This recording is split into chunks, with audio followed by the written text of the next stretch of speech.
marami po talagang malulungkot na tao sa mundo. Stress din sa trabaho nila or kung ano mang personal nilang problems. Kasi gusto lang someone na makaka-share ng iniisip nila or may makakausap. Actually, kahit gumastos sila ng pera para lang sa ganong type of service. Lalo na yung mga males. Hindi nila alam, ako pala yon, lalaki din. Tapos, Pilipino na nandito lang sa bahay, kachat sila. I already really enjoyed taking nude pictures of myself and sending it to him. There was this newfound appreciation for my body. Gusto yung sabihin na, oh babe, that tastes so good. And then gagamitan mo pa siya ng emojis, like yung water emoji, tapos yung eggplant emoji. Walang pasikot-sikot pa kung gusto ka ba niya o hindi, kung ano bang gusto niya o hindi. Madami. And like everyday merong mga bagong nagpa-pop up na parang bagong creators. Kasi alam din talaga nila na malaki yung income. Feeling ko kasi yung iba alam na, pero wala lang talaga silang pake.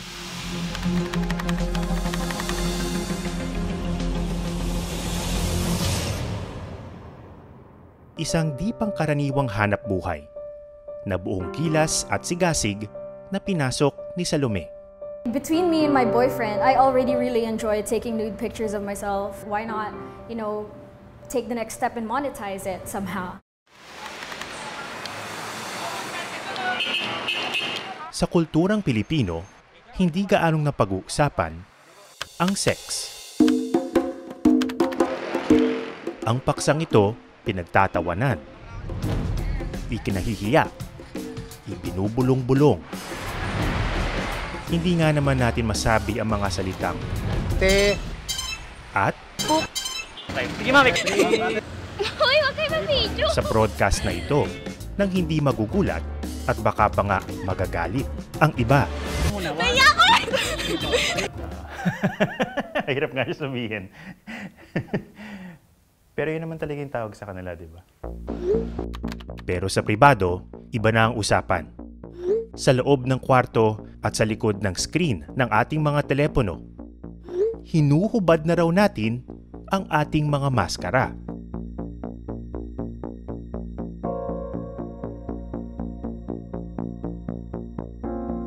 May mundo na nakakubli sa paningin ng marami. Isang mundong nakagugulat, nakamamangha, at nakapaninindig balahibo. Kailangan natin ng guide kung gusto nating baybayin ang pasikot-sikot nito. You gotta be protected for all these spontaneous activities. I really like the maximalist aesthetic, not... Pwede tayong magsimula sa kanya. Si Salome Salvi ay isang independent adult content creator. Salome Salvi, that's an interesting name. Saan ba galing yung pangalan na yan? Like, it's from two characters from Noli Me Tangere, yung girlfriend ni Elias, si Salome, and kay Padre Salvi. And also, I thought it would be cool to combine those two names because when you combine the first syllables of Salome and Salvi, it says Salvi. So, I thought that was funny.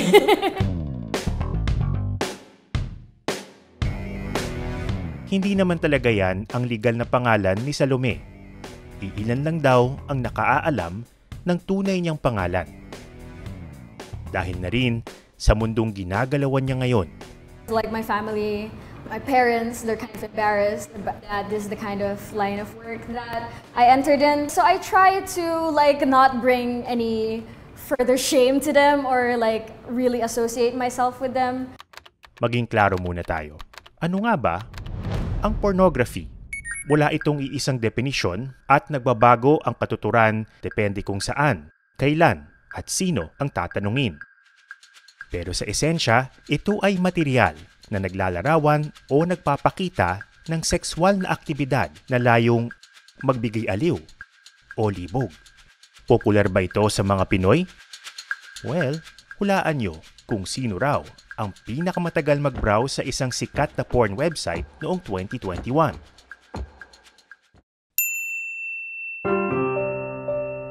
Isang di pangkaraniwang hanap buhay na buong gilas at sigasig na pinasok ni Salome. Nagsimula raw ang lahat sa isang dating karelasyon. Between me and my boyfriend, I already really enjoyed taking nude pictures of myself and sending it to him. There was this newfound appreciation for my body. I stumbled upon a community on Twitter where the participants, they upload their own sex videos, they upload their own nudes, and they all kind of appreciated each other and found common ground in the sexual expression that they were doing. So I was like, you know what, I want to be part of that. And I started posting, and it kind of blew up. And then the pandemic hit.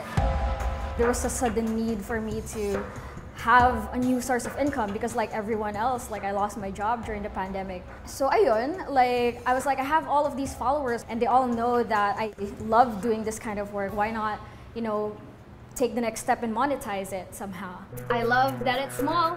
Unti-unting naging matunog ang pangalan ni Salome sa industriya. Ngayon, ito na ang kanyang full-time na trabaho. How do you define sex work? So sex work is the trade of any sexual service in exchange for money. So that includes pornography, which is what I do mostly. There's also girlfriend experience, escorting, full-service sex work, which is what we call having sex for money. There's also stripping, erotic massage, hosting, or being a GRO can also be part of sex work. So there's many different kinds. Pero may iba pang uri ng sex worker na baka ikagulat ninyo. Dahil keyboard at internet connection lang ang kanilang puhunan. It's not every day na 8 hours kang nakakakita ng private parts ng model, tas pinapresyuhan mo, and then makikita mo na paid. $200 paid. Isa ring adult content creator si Sikushi. Nung una, sabi ko, parang sideline siya. Pero hindi ko parang in-expect talaga na magiging full-time siya na kasi talagang it's paying more compared dun sa 8-hour shift ko dati.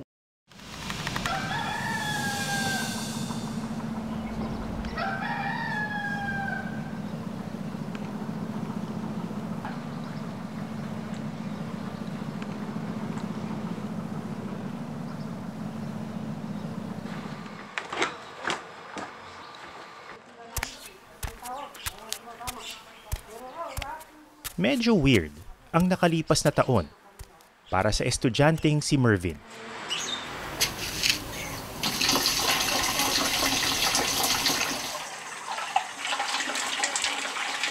Hindi pa nanunumbalik ang full face-to-face classes sa prestihiyosong universidad kung saan siya nag-aaral.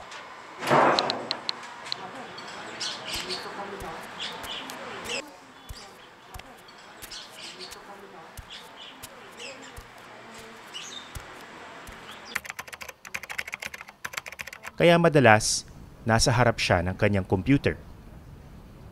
Minsan, para mag-attend ng online classes.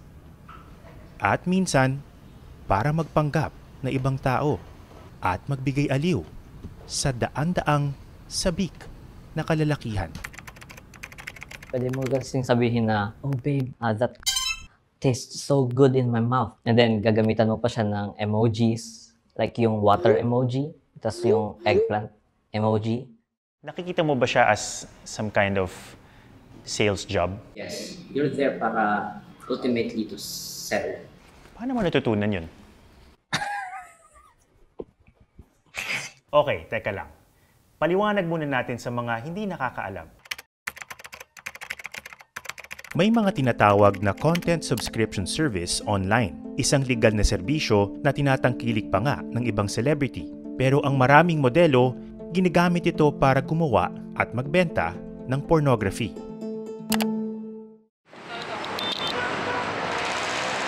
Isipin mo na lang na pumili ka ng ticket para manood ng palabas o sine.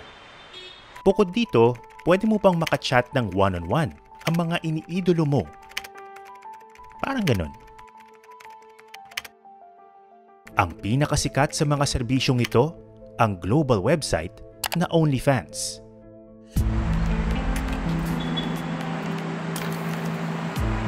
Kapag nababagot na sa bahay, laman si Mervin ng mga kapihan o co-working space gaya nito.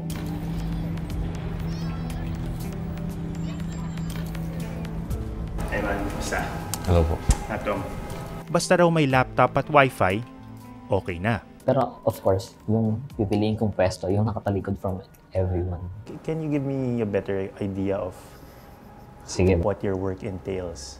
Actually, try ko lang po magbukas ng isang, kung kanino man, Mariana.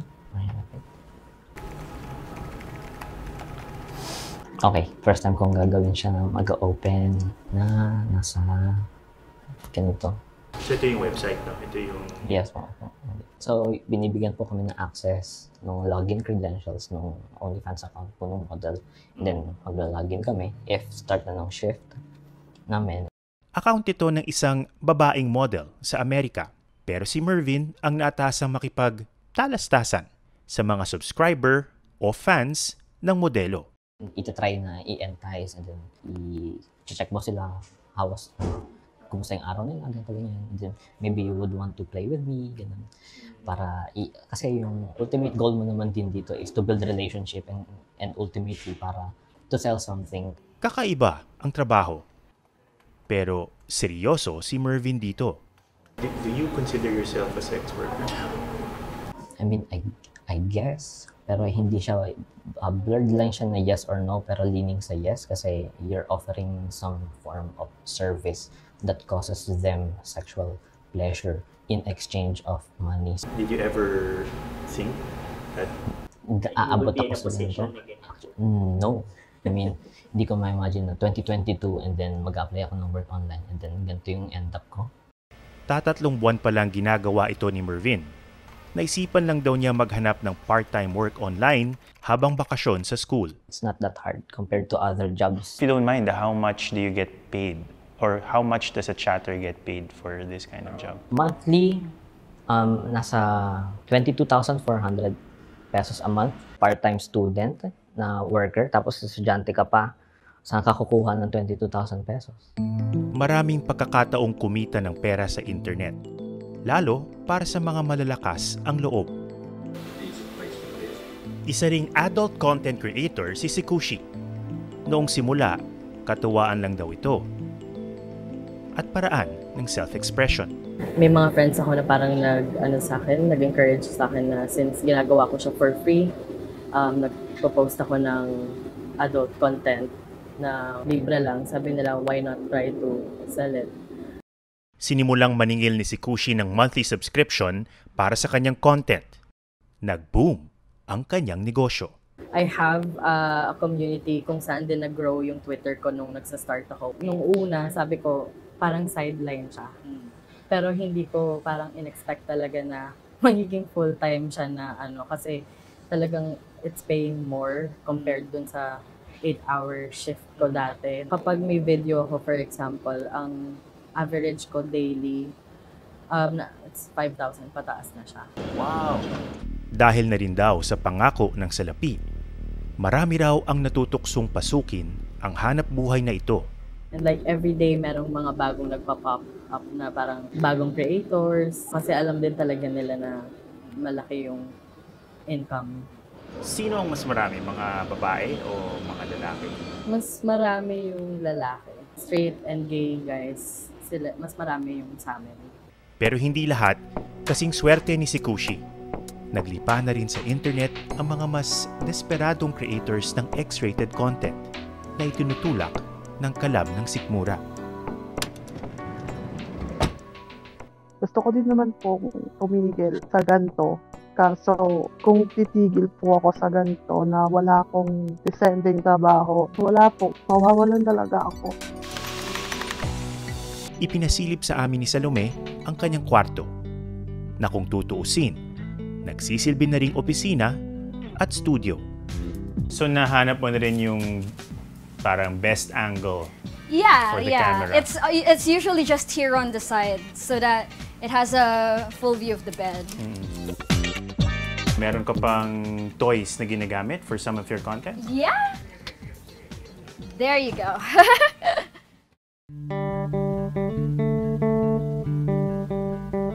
Wow. Para lalong maintindihan ang kanyang mundo, ipinasilip sa amin ni Salome ang kanyang kwarto na kung tutuusin, nagsisilbi na ring opisina at studio. Salome, can you tell me about this space? Because this is where I shoot. So I try to make it as photogenic as possible. I always think about what could set my work apart.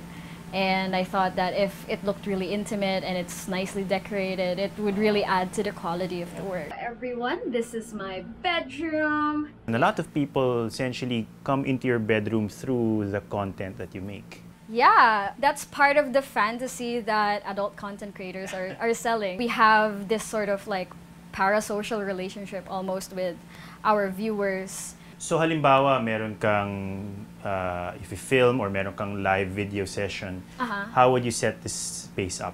I would usually open this up and then so that May natural light. So the natural light would come in like that.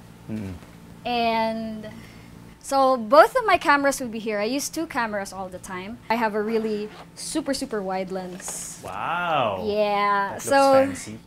Di naman, sakto lang, pwede na. All of my camera equipment would be here. So if you could see. Ayun. So Tripod, tripods, light. Okay. This is like a 150-watt light. So talagang one-person production team ito, no? Yeah. Ito ang lahat, pati camera person, editor, and everything in between. Of course, talent. Yeah. Oh, thank you. I'm glad you think so. So nahanap mo na rin yung parang best angle Yeah, for the yeah. camera. It's usually just here on the side so that it has a full view of the bed. Meron ka pang toys na ginagamit for some of your content? Yeah. There you go. This one got chewed up by my cat. I just realized that today. Yeah. Graduate ng Fine Arts si Salome. Ang trabahong ito, hindi lang daw para sa pera, kundi outlet din ng kanyang artistic expression o pagiging malikhain. I find it very creatively fulfilling because I have a background in making art, and also this is the only job that really offered me this kind of financial stability. Pero agad ding paalala ni Salome, hindi ganito ang karanasan ng lahat ng sex workers. I am concerned that it presents a really glamorized view on sex work and making porn. And I am concerned that people might be enticed to enter sex work because they see how happy I am in my work. Smartphone at internet connection. Dalawang bagay na hindi mahirap hanapin sa ngayon. At dahil napakadali na rin ang magpadala at tumanggap ng pera online, hindi na rin katakataka kung bakit naiengganyong pumasok sa trabahong ito ang mga gipit. Naglipa na sa mga social networking sites at chat applications ang alok ng pornographic o X-rated content sa murang halaga.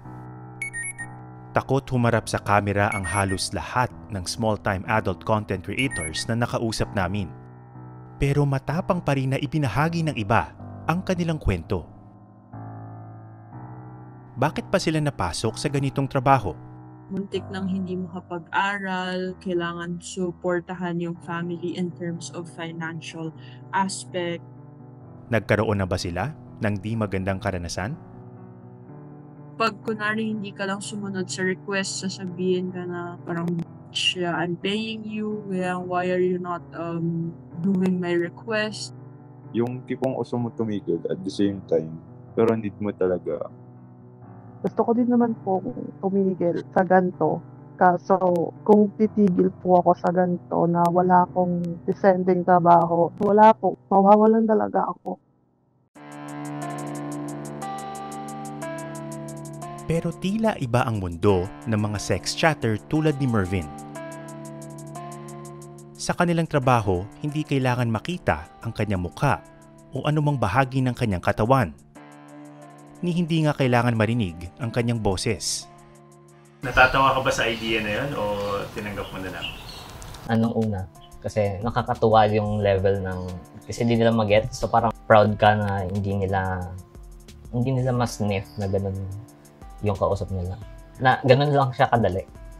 Na mang-deceive ng sobrang horny na people.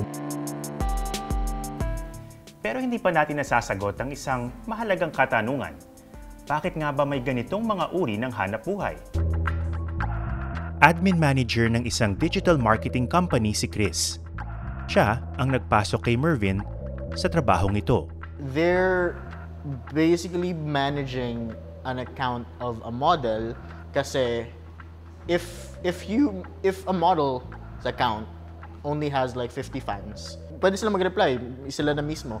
Pero once it reach the 100, 500, 1,000, 5,000 people, it gets hard for them na i-replyan lahat. So, that's our job to find people na mag-handle sa account na yun. Pero hindi lang simpleng pakikipagkaibigan, companionship o aliw ang pakay-ibigay ng mga sex chatter. Sa huli, nagbebenta pa rin sila ng produkto. Habang nasa chat, iniaalok rin kasi nila ang iba pang mapangahas na litrato at video ng modelo kapalit ng pera. So for example, mag-start ka ng chatting, hey babe, what are you doing? And then sasabihin nila, I'm just at home chilling, just got home from work. I-start mo na silang i-entice din na, don't you want to play with me? Tapos magsasend ka ng unlock photo na for example is naka-lingerie lang siya. So and then try mo silang i-entice, right? Once makikita mo, in-unlock nila, $15, boom. And then try mo pa silang i-excite pa. And then, sa sobrang libog nila, hindi na nila iisipin the amount, kahit $200 yan, i-unlock nila. Yes, but of course, may binibigyan naman kaming training kung paano yun. We only pick yung people na alam kung kaya. Interesting yun. Ano yung mga qualities na hinahanap nyo para masabi na kaya nitong tao na to? May personality. Kasi, aminado naman tayo siguro lahat na hindi lahat ng tao masarap kausap or lively kausap. It's the service of companionship that we're trying to do. Mix of customer service and sales. Do you think you're good at your job? Yes, actually, I think so. Kasi yung target market is usually guys and gaya ko. And I mean, I think for me, ganun siya nag-work. Parang at least you know kung ano yung what they want. And then you can give it sa kanila. So para kang nagiging digital jowa? Yes, in a way. Opo. Napag-uusapan na lang din ng digital jowa, tila mas akma ito sa isa pang nauusong relasyon/transaksyon online. Ang tinatawag na sugar dating. And I enjoy it very much. Much more than normal dating. Vanilla dating. Sa isang taong pagiging sugar baby ni Diana, minsan na raw siyang nalagay sa isang alanganing sitwasyon.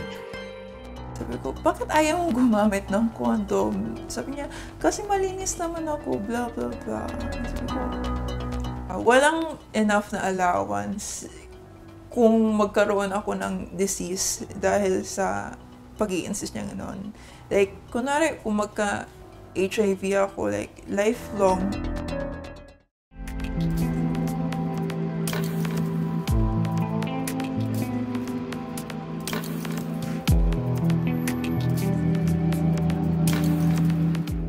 Sa sex work, aliw ang katumbas ng pera.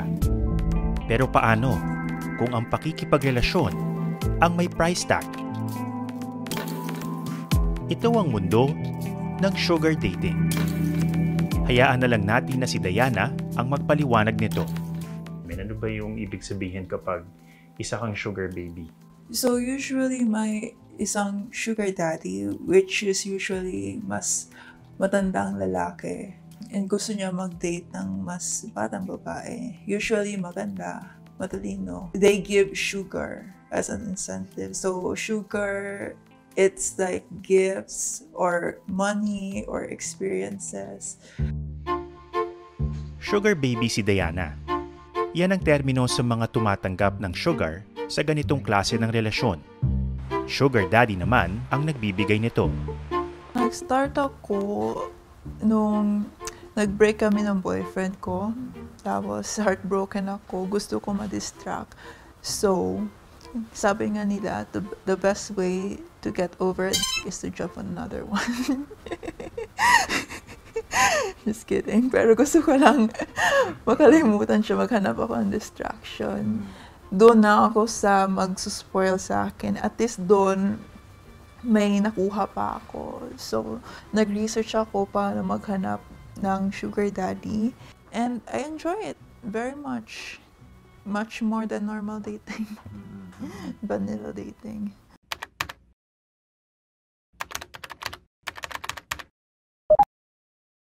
Vanilla dating in terms of normal Yes. dating. What about sugar dating do you enjoy the most? I enjoy na mas clear yung terms nyo para sa isa't isa. Like, kung anong willing mong ibigay at anong willing niyang ibigay in return. So, walang pasikot-sikot pa kung gusto ka ba niya o hindi. Kung ano bang gusto niya o hindi. Para magkahanapan ng mga sugar daddy at sugar baby, may mga website din para sa kanila. Karamihan daw sa mga sugar daddy, mga foreigner. Tulad sa ibang dating site, labanan ng mga display picture at profile sa mga platapormang ito. Pero mas hayagan ang kanilang hinahanap sa isa't isa. Paano siya nag-work? Usually, straight to the point. Magtatanong siya kung anong willing kong ibigay sa kanya. O minsan, online lang talaga. Walang balak na mag-meet bawat isang party. Depende kung anong gusto niyang hingin sa'yo. Minsan gusto niya manghingi ng pictures, gusto niya manghingi ng video calls, or gusto niya simpleng kamustahan lang. Companionship.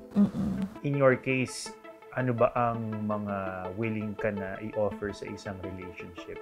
Willing ako magbigay ng pictures. Siyempre, like, nakatago yung mga identifying features ko, gano'n. Pero sexy photos Sexy ito. photos. Hindi ako willing mag-video sex. Kasi feeling ko delikado yon. Sa sugar dating ba, is sex also in the equation? Sex is sometimes in the equation. Like, many people would expect it, but it's not a necessity. Yun nga lang, puna ng mga kritiko, likas na mapangsamantala ang sugar dating. Kung sino kasi ang may pera, siya raw ang may kapangyarihan sa ganitong relasyon. Sa isang taong pagiging sugar baby ni Diana, minsan na raw siyang nalagay sa isang alanganing sitwasyon. Actually, recently, may isang lalaki ako nakausap. Sa wakas, nagkita na rin kami. Tapos, sabi ko, di ako ready for sex or anything. Tapos, sabi niya, okay, wala tayong gagawin. Akit lang tayo sa condo ko. Yes. Umagri naman ako. Eventually, parang napapayag na din ako. Kaso lang, ayaw gumamit ng condom. Sabi ko, bakit ayaw mong gumamit ng condom? Sabi niya, kasi malinis naman ako, blah, blah, blah. Sabi ko, walang enough na allowance kung magkaroon ako ng disease dahil sa pag-i-insist niya gano'n. Like, kunwari, kung magka-HIV ako, like, lifelong.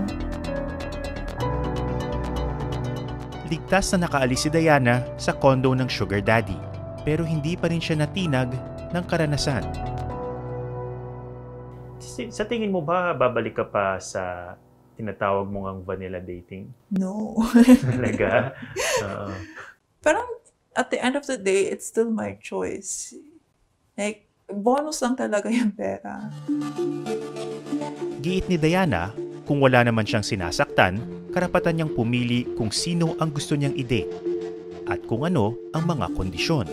Alam naman namin yung implication ng sugar dating na sabihin na malandi ka, bakit kailangan mong ibaboy yung sarili mo sa matandang lalaki, mukhang pera ka, ganon. Sino ba naman tatanggi? Bibigyan ka nga ng pera, tatanggi. Tapos type mo pa siya.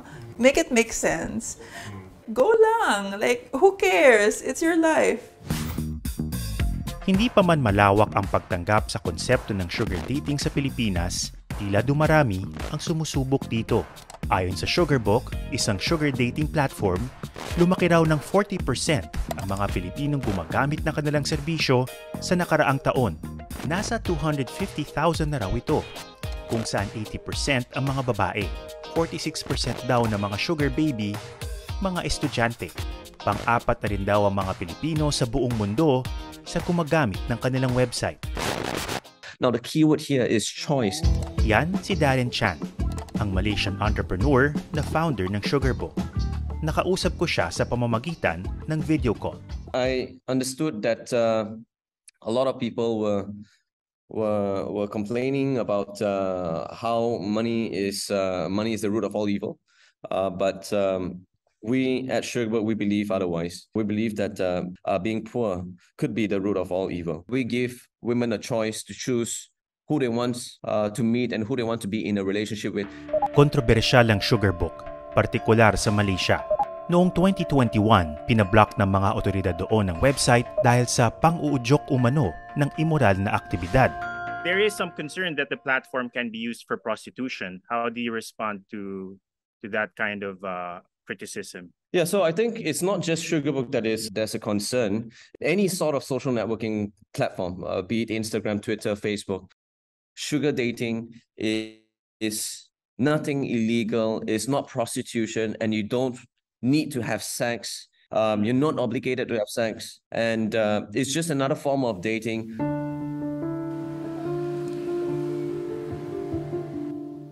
Ang iba-iba nating karanasan at pinanggalingan hinuhubog ang mga desisyon natin sa buhay.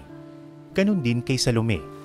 Binisita namin ang kanyang kolehiyo sa UP, kung saan daw siya unang naglakas loob na tuklasin ang kanyang sarili. I think every UP student would like relate to this, that like being in UP is like the first time that you ever have like a sense of control over your own life. Galing daw sa isang konserbatibong pamilya si Salome, pero unti-unti itong nagbago sa pakikisalamuha sa mga bagong kaibigan at kaklase. Dito ko lang naramdaman yung freedom that I could actually like explore and try different things. Meron bang element ng yung feeling na parang whatever you want to be or whatever you like in life, your preferences, you will be accepted? Meron bang I think so. Sa UP, natuto si Salome na maging matapang. Isa lamang siyang adult entertainment content creator. Pero nagiging boses na rin siya para sa iba pang sex worker na hindi pa handang ibahagi ang kanilang kwento. Anong masasabi mo sa mga tao na maaring sinasabi, sayang naman yung pinag-aralan mo? Nag-UP ka pa naman, daming gusto mag-UP. Anong reaction mo dun? I don't agree with that. Like what UP taught me really to always orient your work towards serving the community that you are a part of. You feel that adult entertainment can serve the community? I think not necessarily like my work in and of itself, but the advocacies that I try to that I try to be a part of and that I try to like give a voice to. Pero hindi ito madali. The way that people look at me and the way that people perceive me has definitely changed as well. Kasi sex work is heavily stigmatized. It might be the most heavily stigmatized profession. I've gotten used to having my personal space invaded all the time. Whether it's physically or online, where people are just sending me the nastiest DMs. Nabanggit mo you get a lot of nasty direct messages. Yeah. Would you mind reading out some of those DMs? Sure, soon. Right now? Okay, sige. Let me just get my phone.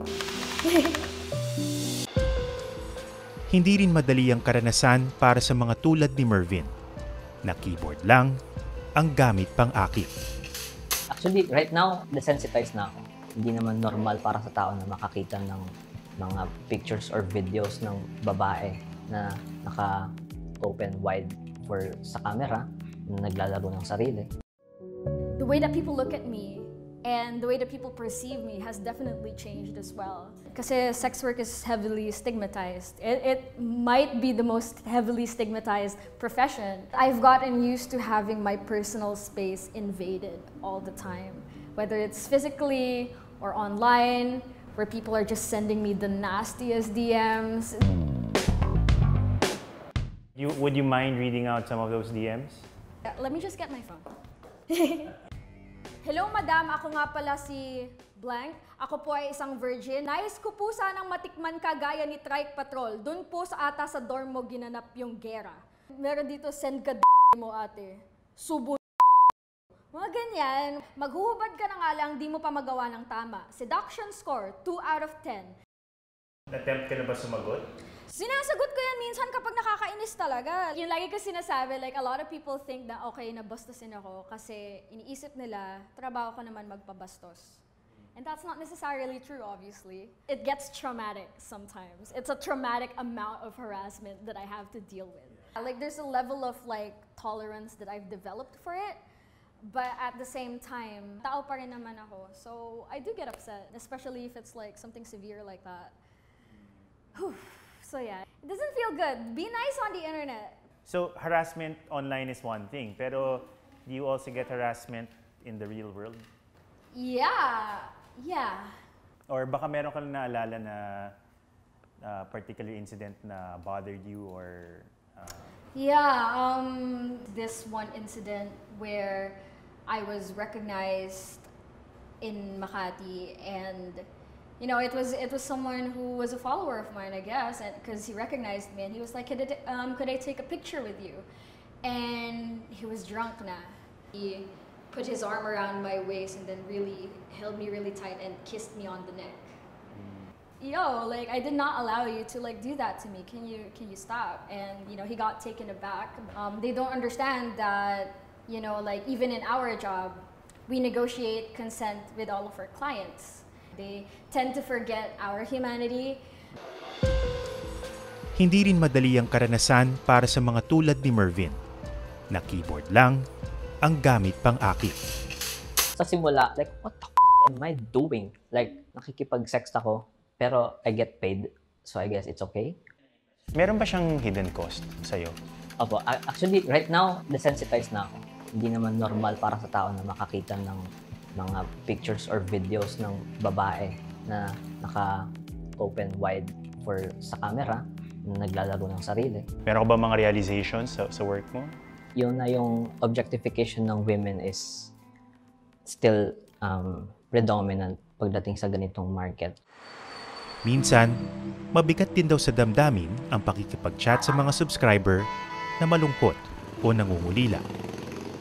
Nakaka-depress man isipin or nakaka-depress man yung sagot. Pero yung iba kasi, lalo na sa US, ang target demographic is majority of them are lonely. So of course, desperation sinks in, naging desperado sila. They, you know, result in using ng gantong platforms.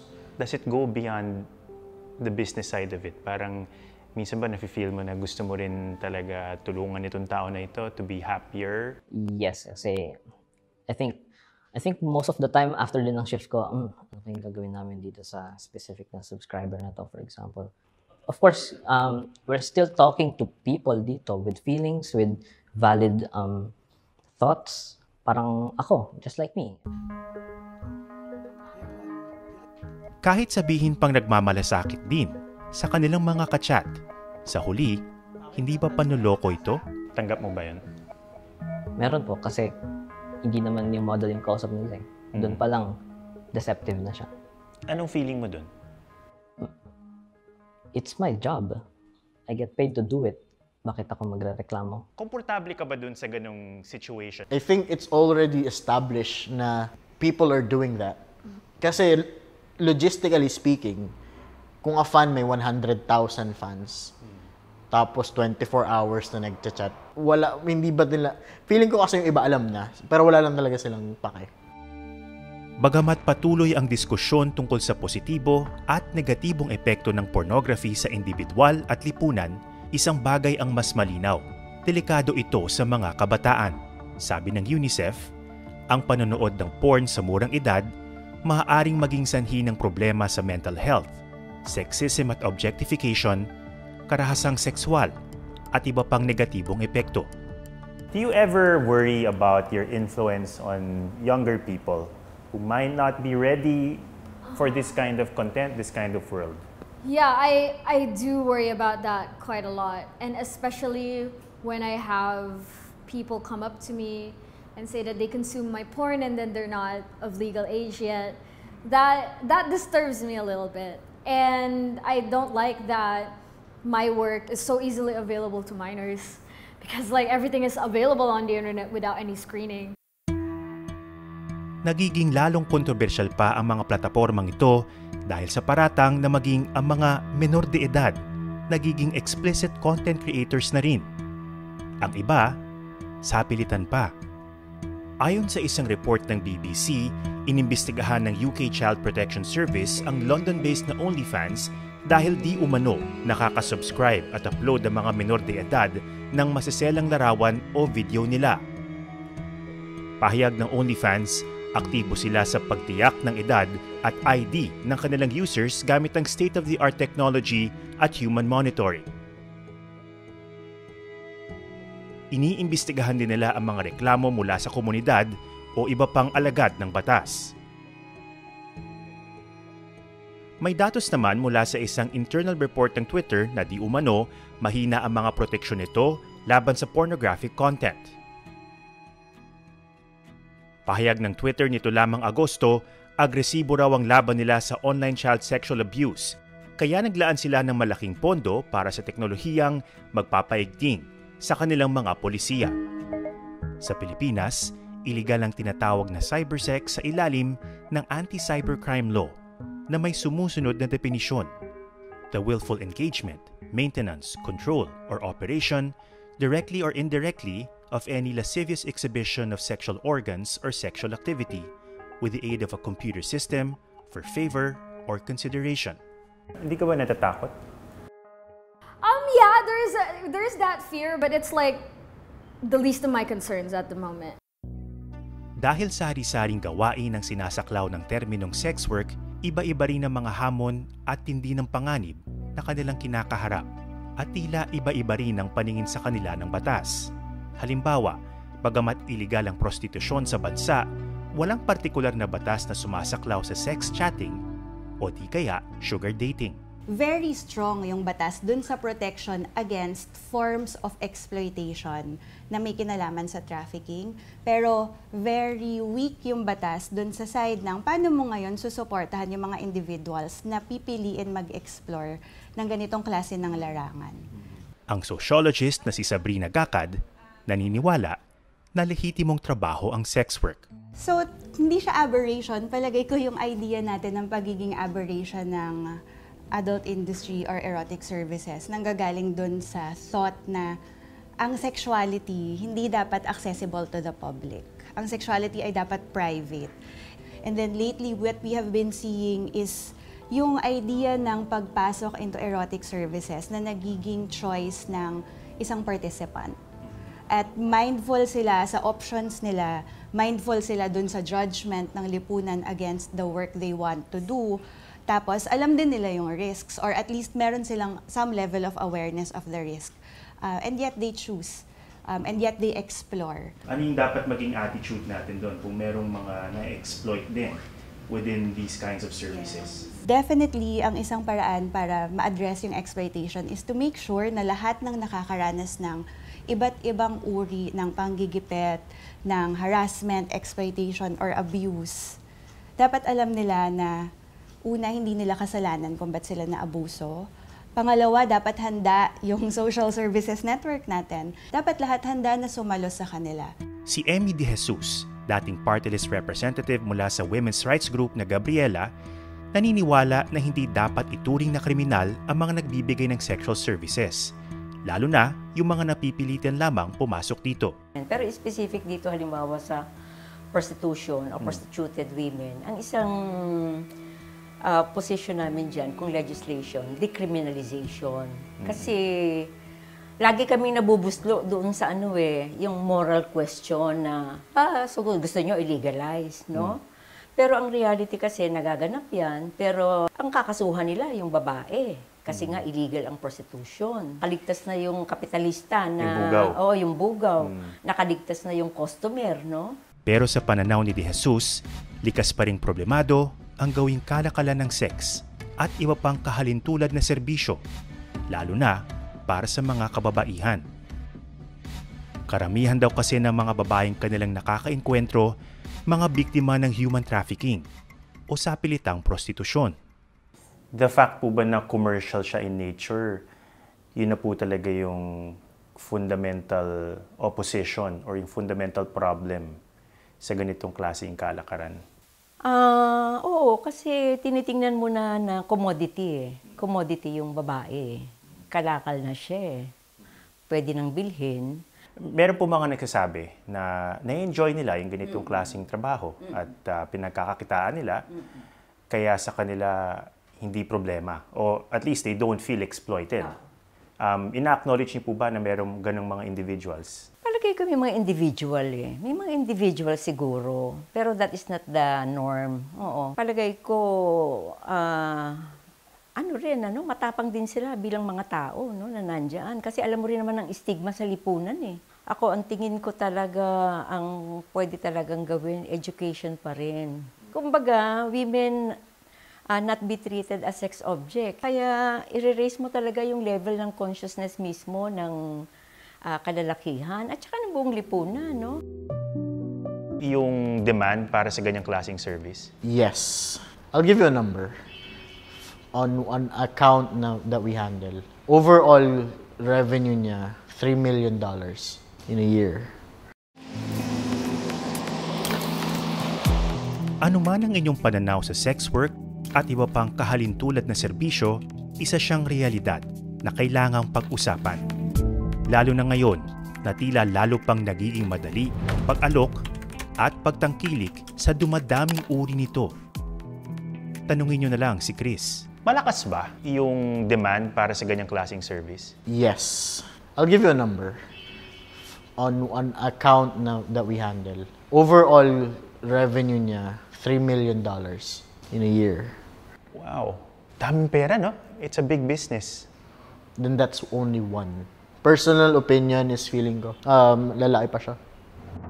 Kahit matagal ng talamak ang sexual services sa buong mundo, may ilang malalalim na pagkakaiba pa rin ng pananaw tungkol sa lugar nito sa lipunan. Halimbawa, sa isang ideal na lipunan, nakikita mo ba na part pa rin ng sex work? Yes. Basta may consent, yung pagpayag ng mga tao na mag-share ng space, ng oras, ng iba't ibang aspeto ng pagkatao nila. And then yung pagtanggap din naman ng mga tao sa pagtanggi. And that is the essence of consent.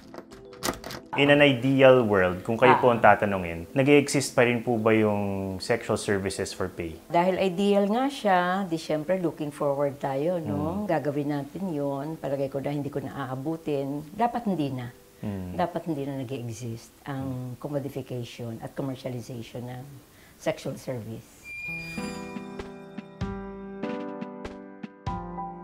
Bagamat kinikilala ni Salome na marami sa mga sex worker ang inaabuso at pinagsasamantalahan, sana raw may puwang pa rin sa mga tulad niya na pinipili itong gawin at nakahanap ng lugar sa ganitong mundo. If people want to say something about sex work, they have to always collaborate with sex workers and give them a space to share their lived experience. Because if you do that, people will have a different view of sex work. I really believe that you shouldn't fault people for how they choose to survive in this capitalist hellscape.